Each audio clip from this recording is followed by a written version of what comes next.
పిల్లలు రండి, ఒక మంచి మాట వినండి.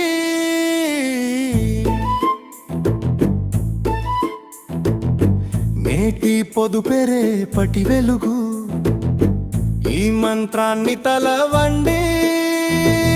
ఆపదలో ఆదుకునేది భీమా, అది మన ధైర్యపు చిరునామా. ఎల్ఐసి రక్షణ, చిన్న చిన్న నాణేలు చిట్టి బుజ్జి గల్ల పెట్టి రోజు కొంచెం దాచుకుంటే